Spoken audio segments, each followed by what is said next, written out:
Good evening.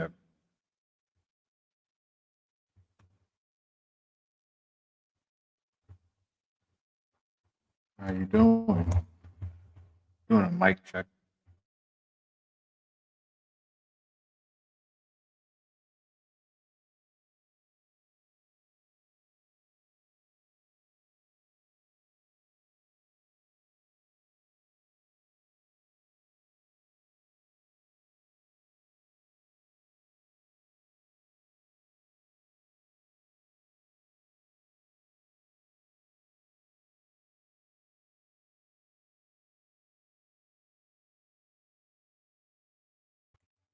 Okay.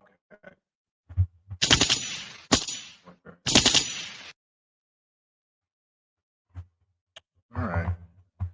Dang, I still can't get this.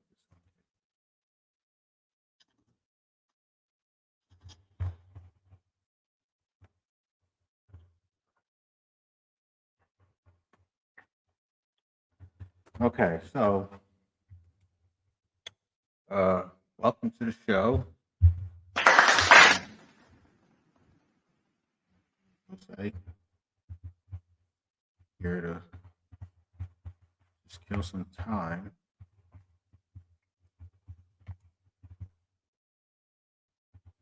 You guys having a great weekend. Jazz. Um, let's get started.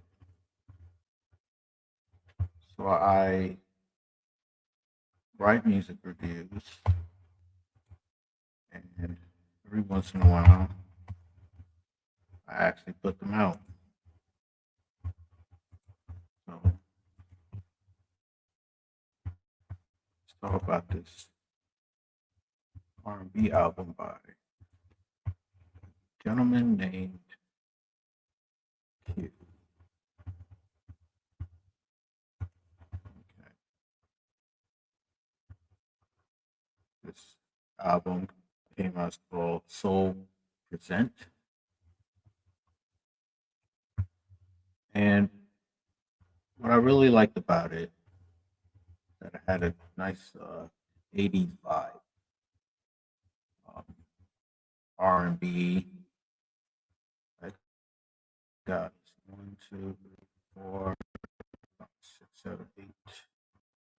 11 songs on it, shorter than an hour. Yeah, Welcome to the Soul Present. Nice little 80s vibe. He did a lot of funny things with his voice. Uh, Made it seem like I was listening to a play and a separate character had entered the scene. Mhm. Yeah. Overall, really cool album. Like the direction he went in. Right here. Incapable heart. Interesting take on nature versus nurture. Conveys a message that men often do not fully understand relationships until they recognize their mistakes. Yeah, that's right. Q, he was just giving us that real deal Holyfield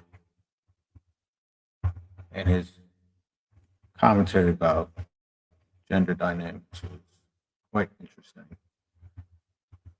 And I can't fault him for going that 80s route, man. A lot of greats have enjoyed that time period. Um, I'm gonna do something different. Let's see if I can get sound going.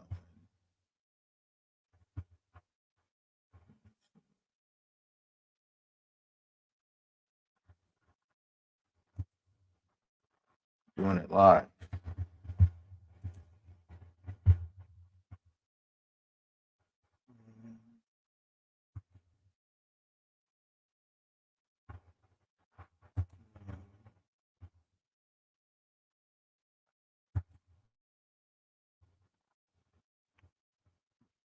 Oh,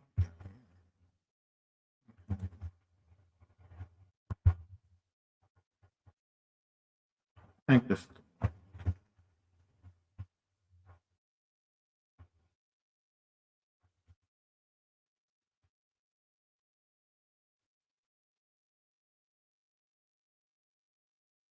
that's my slogan. Let me see if we get any sound for this.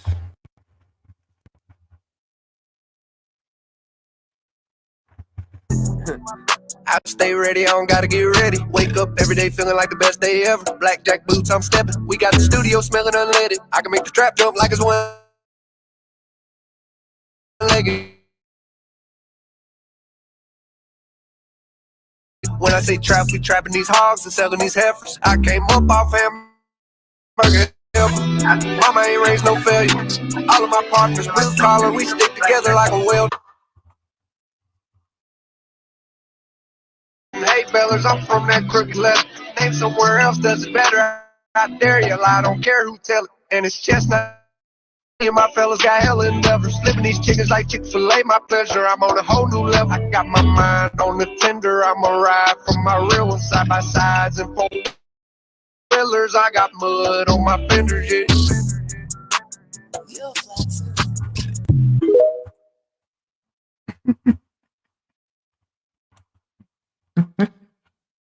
Wow. Wow, that was pretty cool. That white boy got sold. Now, there ain't much difference between country music and hip hop, for sure. They both are dominated by the lowest class in our respective race groups.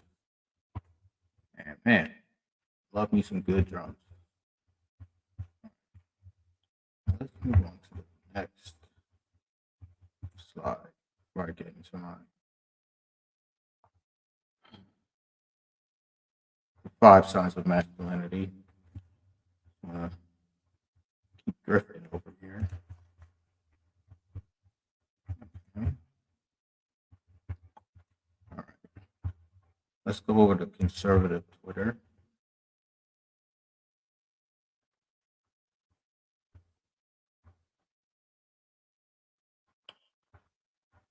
Man, I struggle streaming right now.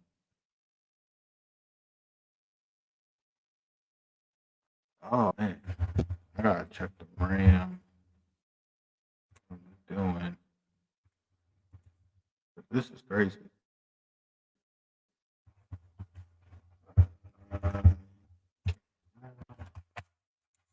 Close it.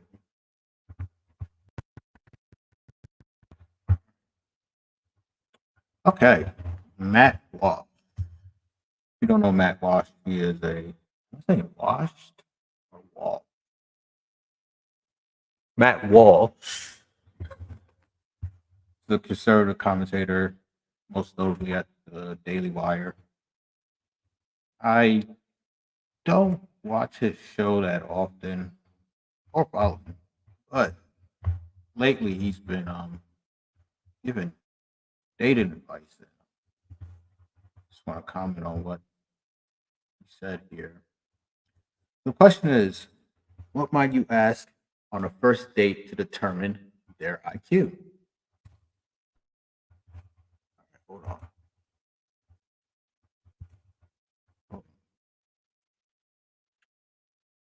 This is a wild question to ask on a first date. Most people keep it simple, background, occupation, so on and so forth, right? But we try and do IQ tests. All right, Matt Walsh is going to tell us what he thinks for a first date question. All right. Okay. Okay. If you are a woman on a date with a man, this test may not work as well as the other direction. You want to get a sense of how intelligent he is. Just ask this: what historical periods are you interested A smart, interested man will answer the question easily and eagerly.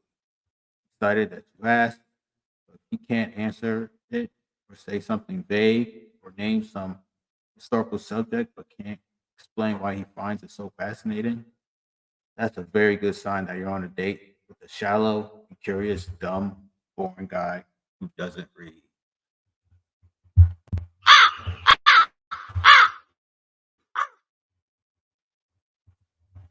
Okay. Okay. Wow, that is a lot going on there. A whole lot. Um,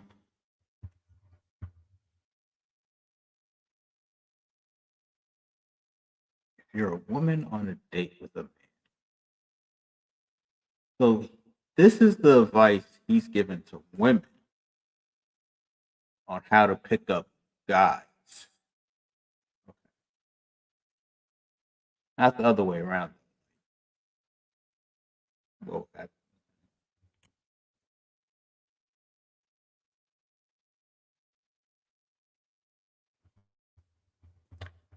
I don't think she. Oh, she asked me this question. I'm gonna really think she is.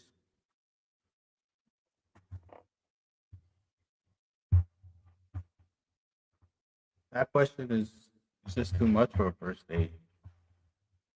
Like my follow up would be, who sent you? What historical periods?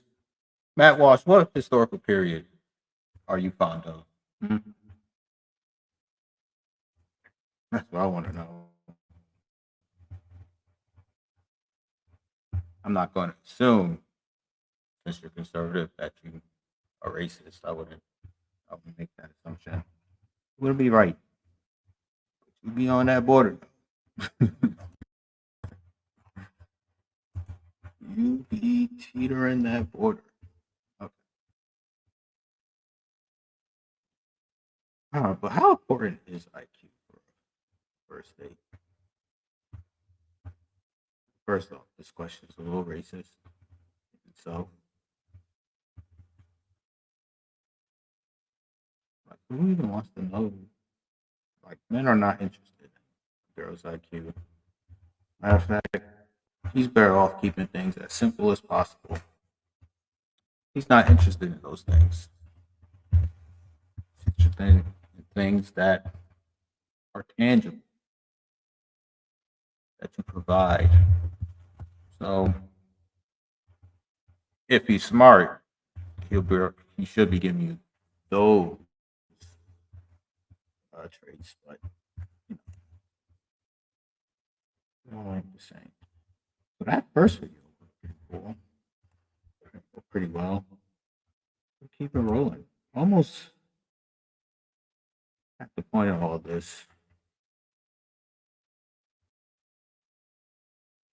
I have another.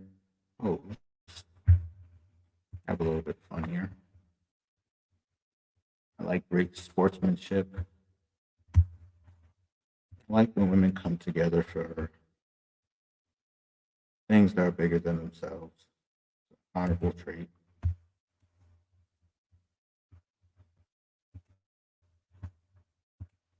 Mhm. Injured handball player.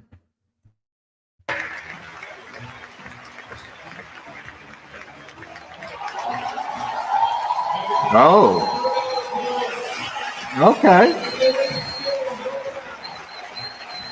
Oh, interesting.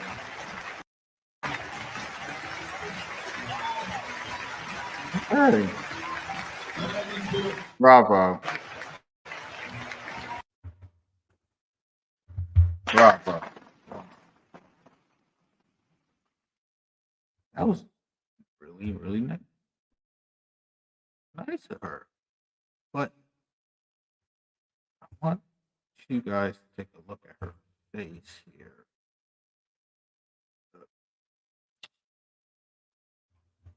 She's in total bliss right here, complete bliss. I mean, there is no doubt about it. She's like making eye contact.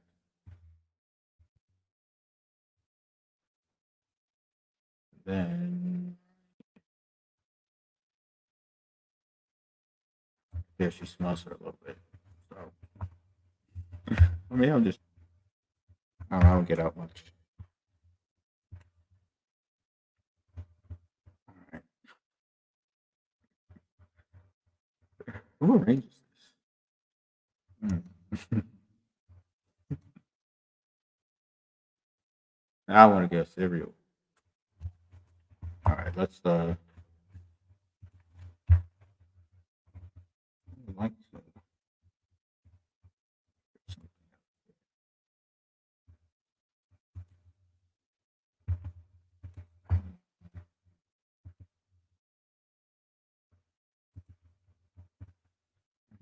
this later. All right, just keep it purely struggle, and let's get to politics. Our, our boy Joe Nicholslick finally returned to talk to the American people. And what does he have to say? Biden calls Trump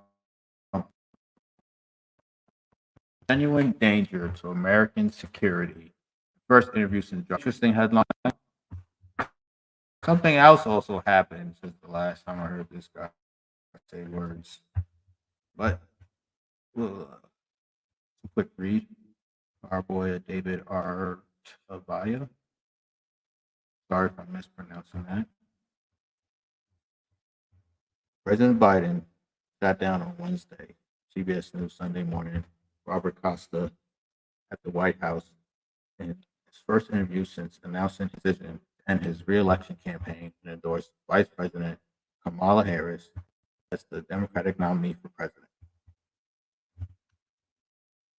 In an interview shared Sunday, the president reflected on his accomplishments, the challenges he faced in the office, and his confidence in Harris to carry the torch of his administration.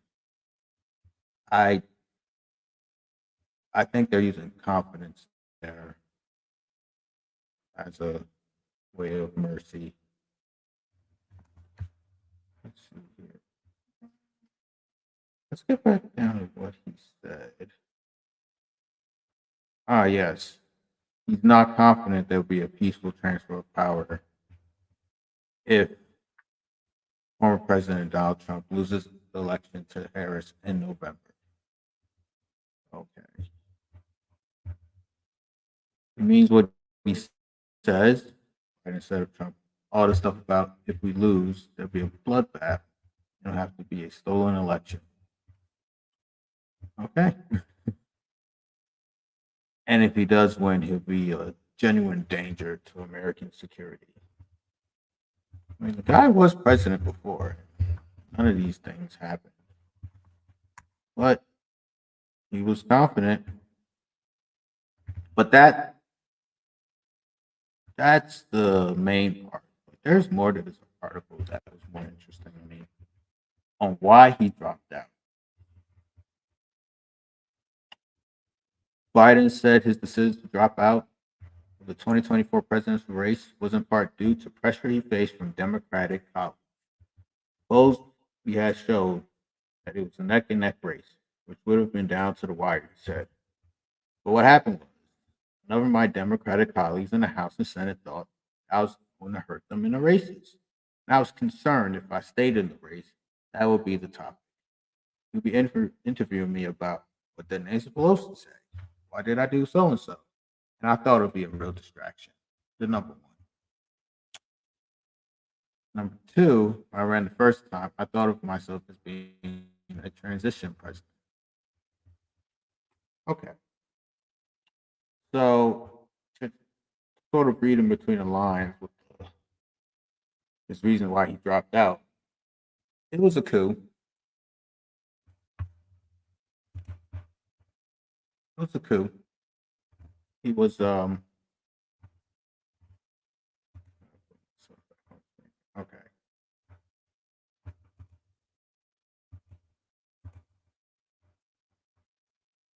Oh, I don't think I saw that. Oh yeah, maybe I. So yeah, okay. Yeah, this was cool. Biden,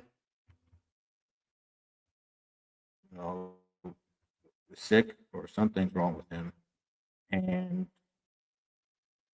no one can hide it. They all finally started to say something about it. But the dilemma was the campaign funds was under his administration. By law, the money has to be spent by his administration.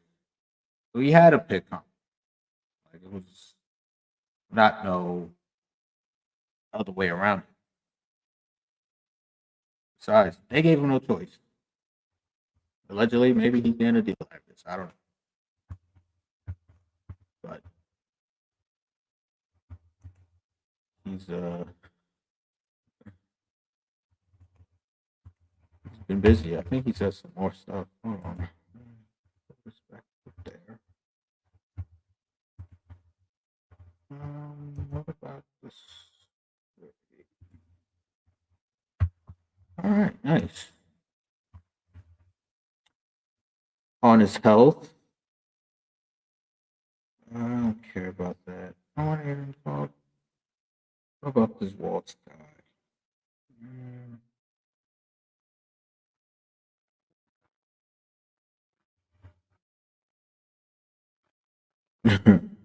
How he be remembered.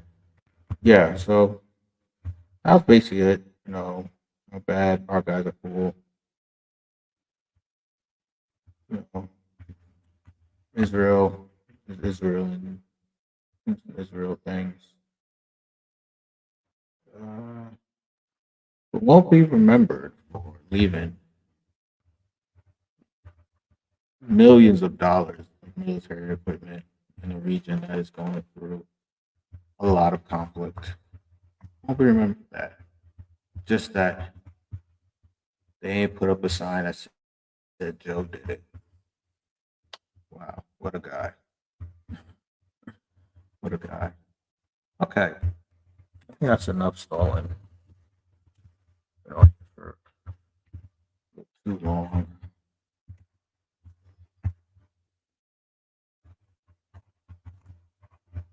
All right, let's stop sharing this. Back on the screen. 5 signs of masculinity. Well, there's not just only five. There's countless. But these are like the five that I thought would be the most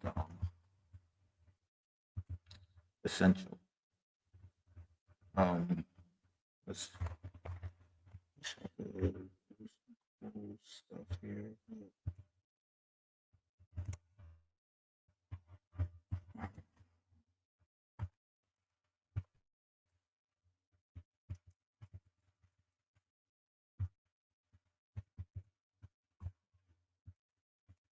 Okay,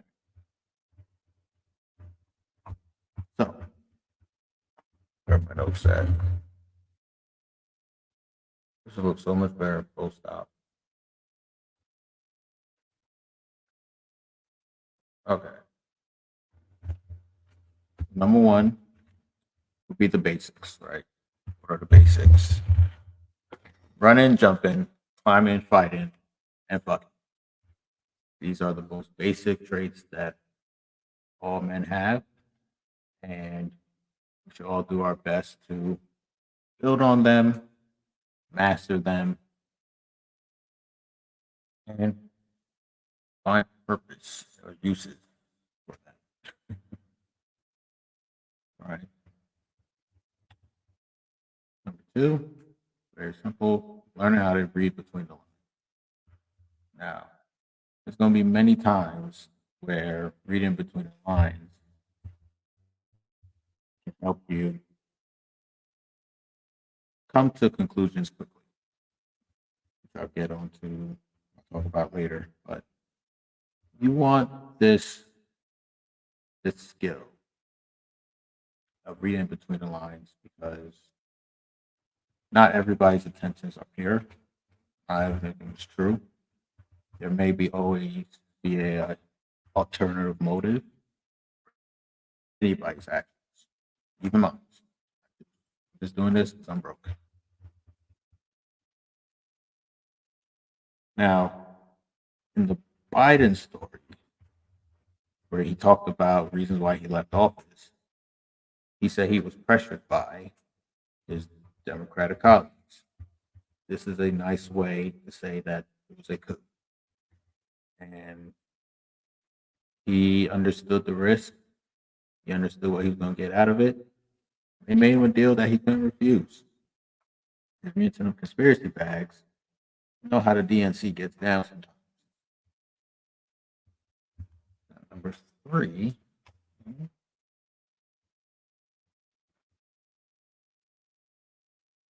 uh, always have a plan. You always want to have a plan because that one you'll be flowing up shit's creek. Trust and believe it. You always see these posts on social media where you say you woke up one day and you had $1 million. What would you do? Well, without a plan, you'll blow that $1 million. Very. Now, there was a video I wanted to show you guys about this girl who did it, but it's fine. This video is long enough. But yes, please have a plan to get you out of trouble. And it'll lead to my next point to limit your times that you will make an emotional choice. Because an emotional choice is the wrong choice. We as men, we have to have some idea to connect the dots to help us make decisions. And if we go through spur of the moment, you end up doing things that you can't take back into regret. Whether it be crashing out and you find out your baby mama is cheating on you, or get into a road rage incident, getting out your car, walking up to the truck, waving the jammy, and then you get skitty popped up. Mm.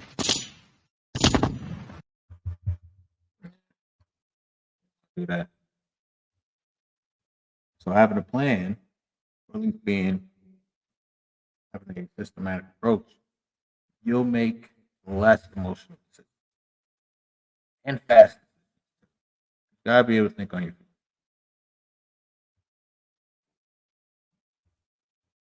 The final is creating healthy boundaries. Again, having healthy boundaries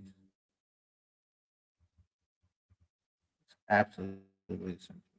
Yeah, have video.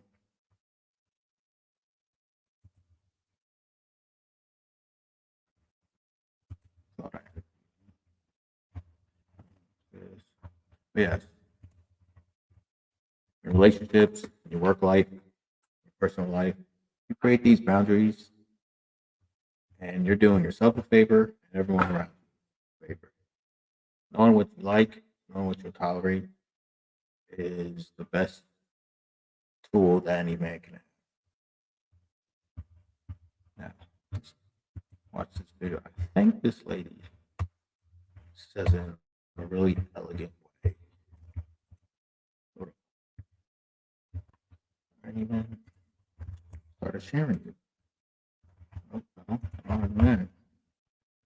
All right.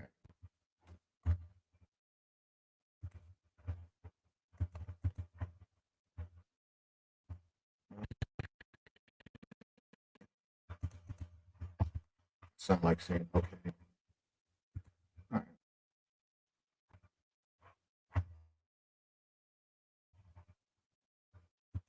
Rand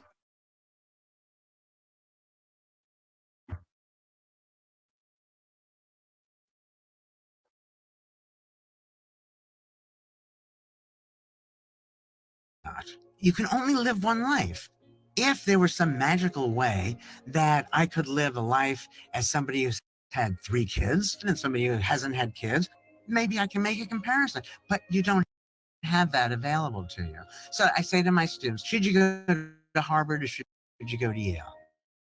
So they made a decision to go to Harvard. So let's say it's terrible. Oh, I wish I had gone to Yale. There's no way of knowing that Yale wouldn't have been worse, better, the same. Mm-hmm. And that's why regret is so mindless. Because the choice you didn't take, you're presuming, would have been better.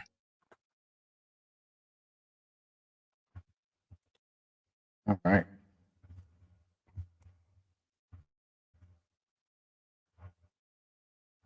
I think. Oh, how was that, huh? Yeah.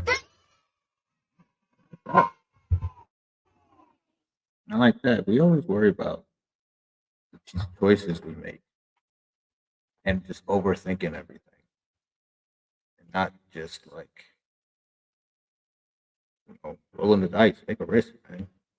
Put yourself out there. Worried about where you're going. But shout out to that lady. I usually don't trust women with raspy voices, but that one right there, yeah.